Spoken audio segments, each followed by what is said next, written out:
My name is Clara Bennett, and I'm 31 years old. If you'd met me a year ago, you would have called me patient, the kind of woman who forgives first and fights later. I used to believe that being calm made me stronger. But that night, sitting on the couch with a glass of red wine, I learned that silence can be its own kind of weapon. Ethan, my boyfriend of 3 years, was leaning against the kitchen counter, scrolling through his phone like he was checking the weather.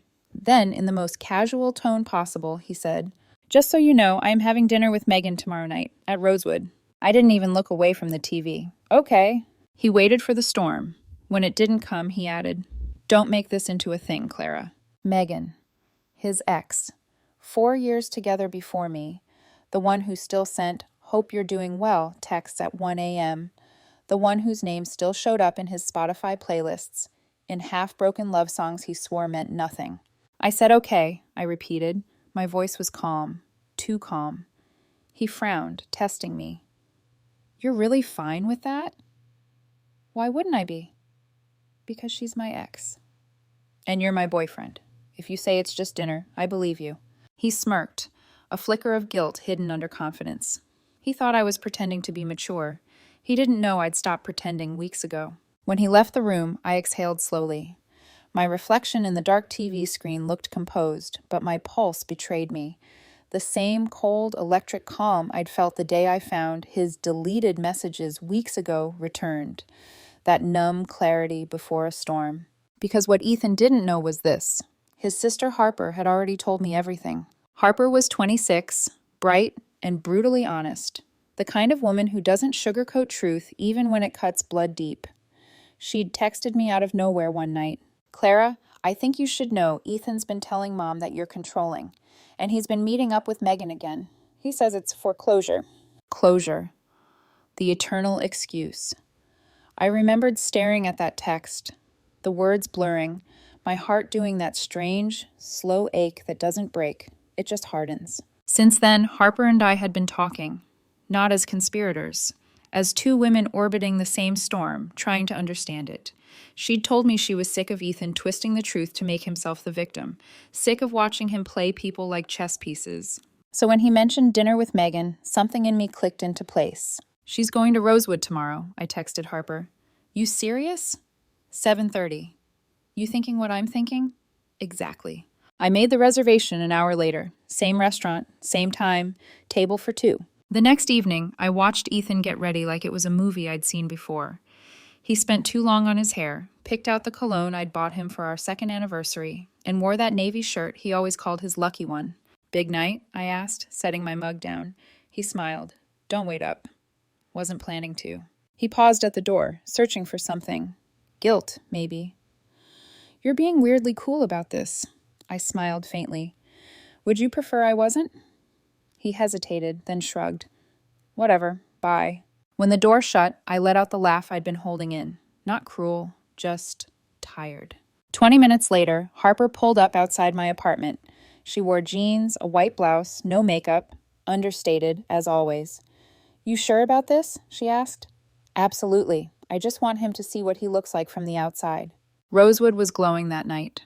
Warm lights, expensive chatter, a hint of perfume in the air. I'd been there before, back when Ethan and I were new, when every dinner felt like a promise. The hostess led us to our table. By coincidence or fate, it had a perfect view of the far corner. And there he was, Ethan, laughing, leaning too close to Megan. Her hand brushed his arm. He didn't pull away. Harper noticed. "He's really doing it." "Oh, he's committed," I said softly. We ordered wine, trying to look casual. My heart was steady, eerily steady, as I watched him from across the room. Then Megan's gaze swept the dining area, that instinctive scan every woman does to make sure she still looks better than everyone else. Her eyes froze on us. I watched her face change like a slideshow. Confusion, realization, fury. Ethan turned to see what she was staring at. His jaw tightened. I lifted my glass of water and a small toast. Harper followed my gaze, smiled sweetly, and waved. "Oh, this is going to be fun." Megan was at our table within seconds. "What are you doing here?" she hissed. "Having dinner," I said lightly. "With Harper. You?" She blinked, caught between anger and disbelief. "You brought his sister?" "She was hungry," Harper said. Pretending to study the menu. You were busy. Ethan appeared behind her, color draining from his face. Clara, what the hell? What? I asked calmly. You said you were having dinner with a friend. So am I. Megan's voice trembled. This is manipulation. Is it? I tilted my head. Or is it just a mirror? For a moment, no one spoke. Just the hum of other people's laughter, the soft clinking of wine glasses, the heat of humiliation rising between us. Ethan's composure cracked first. You're trying to make me look bad. I don't need to, I said. You're doing fine on your own. Harper set her fork down, smiling like she'd been waiting years for this. Funny how being just friends looks different when you're the one being watched. Megan turned red. You're crazy. No, I said softly. I just stopped pretending not to notice. A hostess appeared, sensing the tension. Is everything all right here? Perfect, I replied. Just saying hi to some old acquaintances. Ethan and Megan retreated, faces flushed. They spent the rest of dinner pretending to laugh, but neither of them touched their food. Harper leaned toward me. He's going to lose his mind over this. I know, I smiled faintly. And that's the point. When the check came, I signed it without looking. Harper was still watching Ethan's table. He can't stop glancing over. Good, I said, gathering my purse. Let him wonder how it feels. Outside, the night air was cold. I could still feel his eyes on me through the window, searching for the old Clara who used to beg, explain, forgive. But that version of me was gone. What stood there now was a woman who'd learned the difference between peace and silence. He thought he was playing chess, I whispered as Harper started the car. He didn't realize I'd already flipped the board. When Ethan's boots clicked up my hallway that night, he didn't come in with the furious, theatrical energy I expected. He came in like a loaded spring, quiet, measured, trying to guess where I would break. He found me at the kitchen table, half a glass of wine, the apartment lit by a single lamp. My face, I could tell, red like a poker hand he couldn't quite read. You humiliated me, he said before he took off his coat. I interrupted your little dinner date? I asked. My voice was small, not because I didn't mean it, but because the smaller I was, the less power he had to throw me off balance. You humiliated yourself. He bristled. You brought my sister. That was deliberate. You set me up. Was I supposed to let you pretend the rest of the world doesn't see what you're doing? I closed my eyes and pictured him across the restaurant, the way he'd leaned in, the way Megan touched his arm like a secret ritual. You told me it was just friends. I believed you. Turns out I wasn't the only one you told stories to. He shouted, the first real shout we'd had in months. So you go to his ex's table and wave like some kind of like a normal person who refuses to be gaslit, I finished for him. I didn't go to make a scene. I went to reflect what you were doing back at you, like a mirror. That word, mirror, seemed to bruise him. He moved around the kitchen like someone looking for an argument he could win. He accused me of revenge, of being petty. I let him accuse. Accusation is flimsy. Evidence is heavy. So I slid my phone across the table. Remember when you told me you'd never reopen things with Megan? I asked. The text thread blinked on my screen. It's stupid, Clara. She's just a friend. Don't worry. He slammed his hand on the table. You gave me that out of context. You gave it to me, I said, a year ago, and you deleted messages you didn't want me to see. Funny how things leave shadows behind. His silence that night was different from shock. It was a recalibration, a frantic attempt to retell the story so he could be the hero in it. He told me I was overreacting. He told me I was jealous. He told me I didn't understand how adult friendships worked. He told me our fights were the reason he had to go seek comfort elsewhere. Classic lines. They smelled like rehearsed guilt. At some point he said, "Get out." Not, "I want space." Not, "We need a break." Get out. The wording was deliberate, meant to unmoor me. He expected me to beg him to let me stay, to prove my love by pleading. But I had learned another currency, dignity. So I will, I said. You want a clear house. I packed a duffel with the slow economy of someone who isn't panicked. No slam, no tearful pleas. I left behind the framed photos, the ones he liked to call us. That night, the apartment felt less like a turf to lose and more like a set he'd been rehearsing lines on. The next morning, my phone exploded. I counted them later. 89. Not a metaphor, not rounding. 89 messages across text, social, and 3 different numbers. Please, I'm sorry. You don't have to be like this. What did I do? You're literally ruining everything. The best one, Ethan thinks you're pathetic. Straight from the friendliest of men. He called. I didn't answer. What he couldn't know was how quick the dominoes fell once I started nudging pieces into place. I sent one screenshot, a single message from Megan to Ethan at 2:43 a.m. that read, "Owen doesn't make me feel how you did."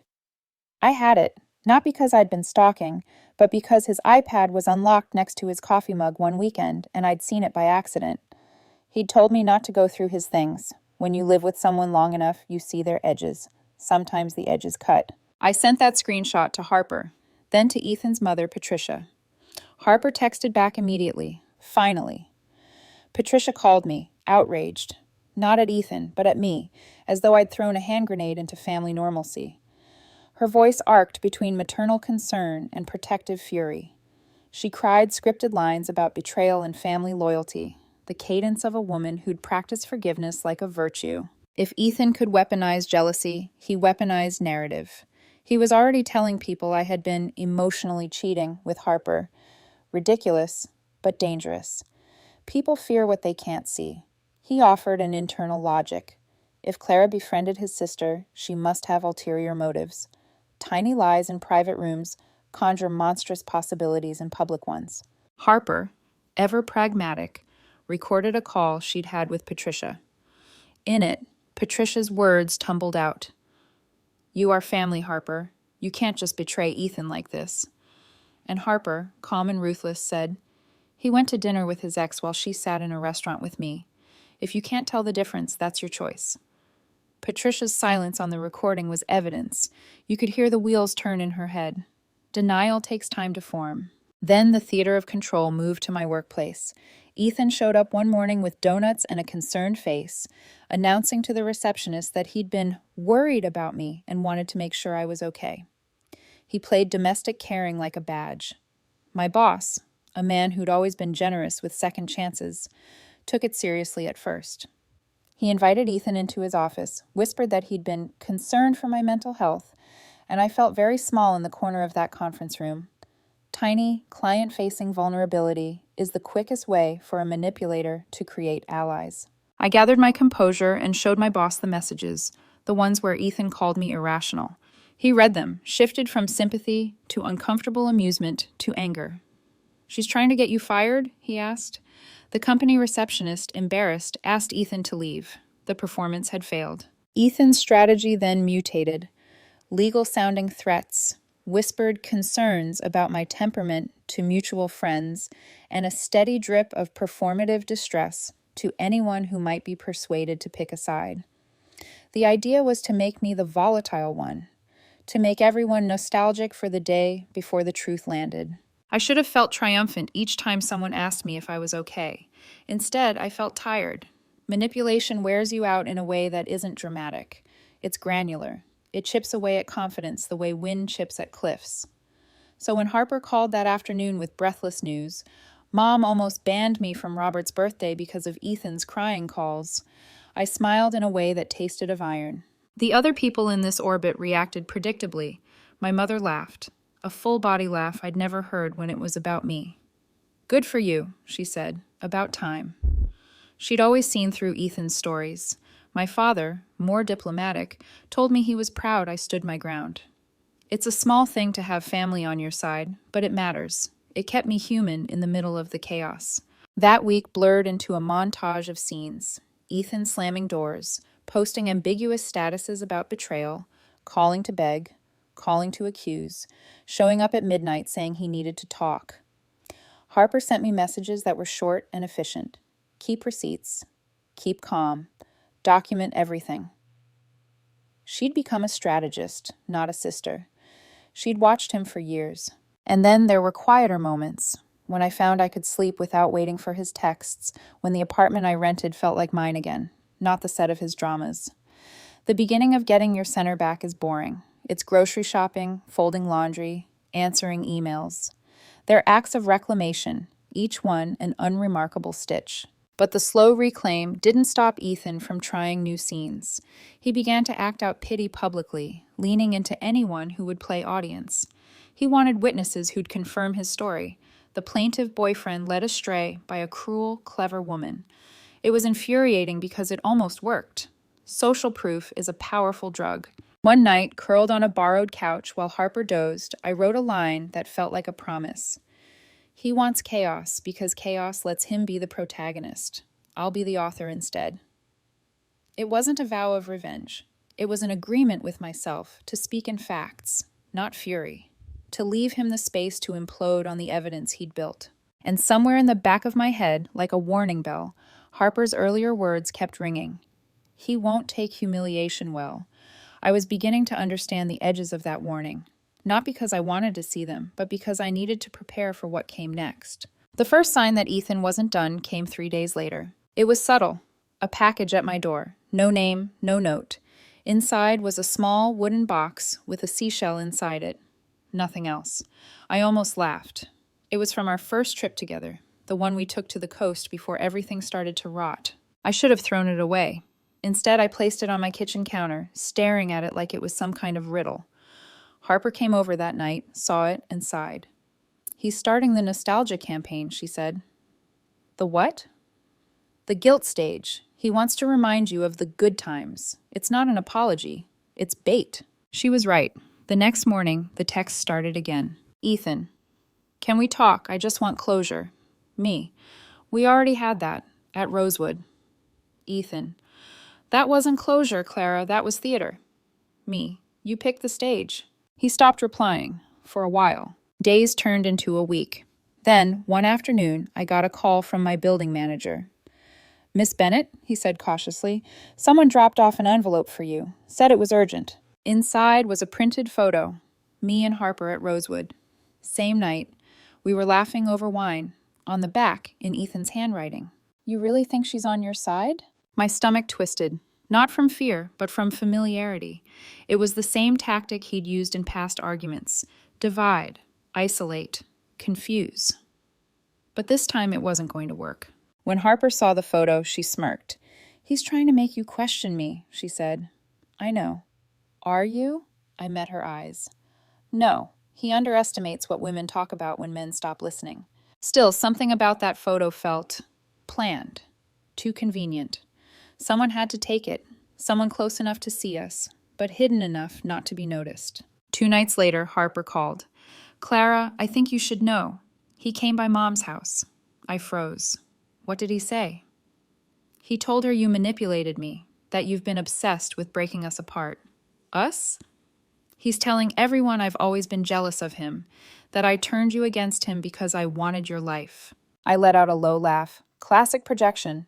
Harper didn't laugh. Clara, he's unraveling. By the end of the week, I found out she was right. He showed up at my work again, not with flowers this time, but with charm sharpened to a blade. He asked the receptionist if she could just let him drop something off. She didn't. I was already waiting at the door. Ethan, I said flatly, you can't be here. I just wanted to return your things.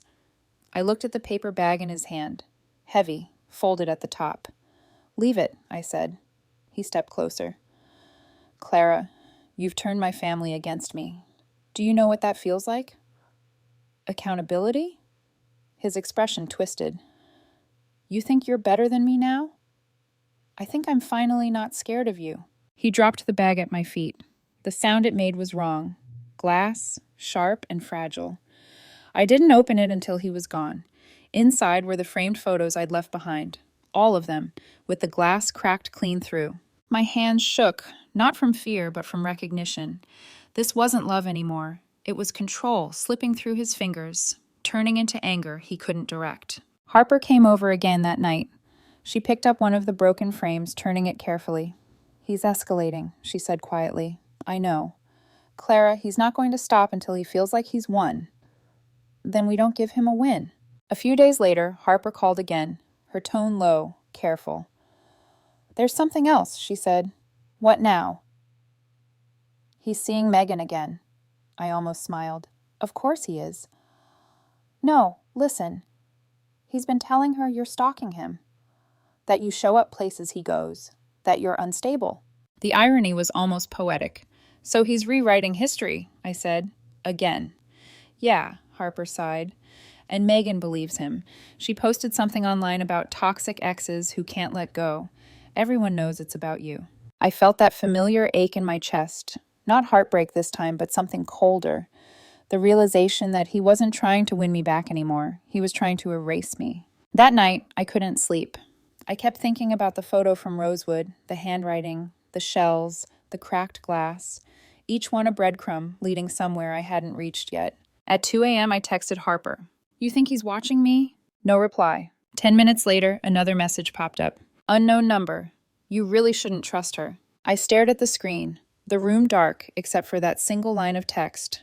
Whoever sent it knew the exact fracture to aim for. My blood ran cold, not because of the threat, but because of the question it planted in my mind. And that's the thing about manipulation. It doesn't end when the person leaves. It lingers, waiting for the smallest doubt to take root. But this time I wasn't the same Clara. I took a deep breath, blocked the number, and opened my notes app. The first thing I wrote was simple. He's trying to turn the story into his. I'll end it in mine. And then, for the first time in months, I smiled. Because I already knew what I was going to do next. Clara had always thought that endings came with a bang, a slammed door, a final argument, some cinematic closure. But the truth was quieter, more deliberate. It came in whispers, in plans made beneath calm smiles. 3 days after the dinner, Ethan still hadn't called, not once. Instead, she received a series of cold texts, logistical, stripped of emotion. "I'll pick up the rest of my things Saturday. Please leave the key on the counter. Don't contact me again." Each word felt like he was crossing out a chapter of her life in real time. And yet, what unnerved her most wasn't the silence. It was the performance. Ethan had told everyone she was the unstable one. His mother had called, voice dripping with concern. "Sweetheart, Ethan told me you've been under a lot of stress. Maybe you should see someone before things get worse." Clara didn't cry. She didn't argue. She simply replied, "You're right. I'm seeing someone already. Myself." That Saturday, she sat in the living room as Ethan walked in for the last time. He didn't greet her, just began collecting things. A jacket, a framed photo, his coffee grinder. The silence between them pulsed. "You look good," he said finally, without meeting her eyes. "Good enough for you to lie to?" she asked quietly. He froze. "We're really doing this?" "You already did it," she replied. Ethan let out a bitter laugh. "You've been talking to Harper, haven't you?" "She didn't have to tell me anything. You did, every time you lied." He turned, frustration flickering across his face. "You always have to make yourself the victim, Clara." Her voice was calm, steady. "You made me the villain in your story long before I stopped playing the role." He moved closer, that familiar, manipulative warmth returning. "Let's not ruin what we had," he said softly. "We were good together, weren't we?" She smiled faintly. "You mean when I stayed quiet while you rewrote reality?" For a moment, his charm cracked. The mask slipped. He realized something. She wasn't afraid anymore. Clara stood, walked to the kitchen counter. She picked up a small box. His charger, his spare keys, a letter. "This is yours," she said. He reached out, but she didn't let go. "There's also something else in there," she added. "Printed screenshots, from your messages, from Harper, from your coworker." Ethan's face drained of color. "What did you do?" "Nothing illegal," she said simply. "Just made sure the truth exists somewhere that isn't only in your mouth." He took a step back. "You're bluffing. Try me." The air between them thickened, not with love, not with anger, but with the weight of someone finally seen for who they are. She set the box on the counter. "You can go now." Ethan looked at her, truly looked at her, and for the first time he seemed small. Not the man who had controlled the narrative, not the charmer who could twist any story, just a man who had lost his power. As the door shut behind him, Clara exhaled, slow, deliberate, like she was letting out every version of herself that had once needed his approval. The next morning, Harper texted her. "He's spiraling, blaming everyone but himself. You okay?" Clara typed back, "Better than I've been in years." But what Clara didn't tell Harper, not yet, was that Ethan hadn't just left behind his things. He'd also left behind his shadow, and sometimes when the lights in her apartment flickered, she swore she could still feel him there, watching, waiting, planning his next move. She wasn't wrong. Ethan's absence should have felt like peace, but for Clara, peace had an edge, sharp, waiting to cut. For the first week, she told herself he was gone, that the texts, the rumors, the silence were all behind her, until the emails began. They weren't from Ethan's address, but the style was unmistakable. That same condescending tone, the passive-aggressive phrasing. Subject lines like, "Concerned about your mental health. People are starting to talk. You should apologize before it's too late." Each one signed anonymous. But Ethan had never been good at subtlety. She'd spent years studying his manipulation, how he'd shift the blame, how he'd plant doubt, how he'd twist empathy into leverage. And now she was using that same precision against him. Because what Ethan didn't know was that Clara had already been documenting everything. The late-night arguments, the messages, the lies. Not for revenge, for proof. Proof that she hadn't imagined any of it. One evening, Harper called. "Clara, you might want to sit down," she said. "Ethan's been talking. To everyone." "About what?" "He's telling people you're unstable, that you tried to hack his phone, that you're obsessed." Clara's voice didn't even tremble. "Let him." She'd been waiting for this. That night, she opened her laptop and clicked on a file she'd titled Version Control. Inside, screenshots, recordings, and photos Ethan never realized she had. Proof of his affair, his lies, and the money he'd quietly transferred from their shared account to his secret one. She uploaded everything, not to social media, but to a private folder, shared only with one recipient, Harper. 2 days later, Ethan's employer received an anonymous tip about inappropriate workplace conduct. Clara never confirmed it was her. She didn't need to. When he called, the first time in weeks, his voice was a mix of fury and desperation. "What the hell did you do, Clara?" "I stopped covering for you," she said softly. "You think you can ruin me?" "No. You already did that yourself." He went silent, then started to laugh, that chilling, hollow sound she'd once mistaken for confidence. "You think you're the hero here, don't you?" "No," she said, "just the one who finally stopped being the fool." He hung up. That was the last time she ever heard his voice. Weeks passed. Harper moved on, starting a new job in another city. Clara stayed behind, rebuilding, reclaiming. But there was one last twist neither of them saw coming. A letter arrived one morning, no return address. Inside, a single sentence in Ethan's handwriting. "You were right. I never knew who I was without someone to blame." And attached to it, a check, the exact amount he'd stolen. Clara stared at it for a long time, then she tore it in half. Later that night, she met Harper at Rosewood, the same restaurant where everything had begun. They ordered wine, laughed about the past, let themselves breathe again. Harper raised her glass. To surviving him. Clara smiled, the kind of smile that comes from peace, hard-earned. "No," she said quietly, "to no longer needing to survive him." As they toasted, the camera of life panned outward. From two women reclaiming their stories, to the world continuing beyond the chaos one man had created. Ethan had been a storm. Clara had learned to build a home after the rain.